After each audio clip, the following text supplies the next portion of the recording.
मरकजी वजीर मुख्तार अब्बास नकवी ने कहा है कि हिमायत में दीदी दादागिरी कर रही हैं और इस तरह का माहौल कभी देखा नहीं गया। दीदी का करप्शन के समर्थन में दादागिरी है ये, और दीदी का जो करप्शन के समर्थन में दादागिरी है वो देश के इतिहास में अनूठी घटना है।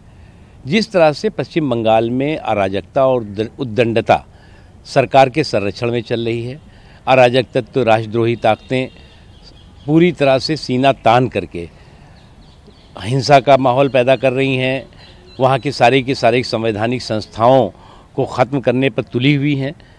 इस तरह का माहौल कभी आज तक देखा नहीं गया।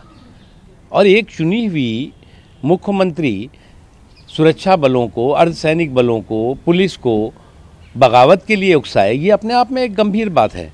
उधर मगरबी बंगाल हुकूमत से रसाकशी के दरमियान ऋषि कुमार शुक्ला ने सीबीआई के नए डायरेक्टर के तौर पर ओहदा संभाल लिया है। शुक्ला 1983 बैच के आईपीएस अफसर हैं। 58 साल शुक्ला मध्य प्रदेश पुलिस के साबिक डीजीपी हैं। उनकी तकर्रुरी से सीबीआई में तंजीमी नज़्म पैदा होने की उम्मीद की जा रही है।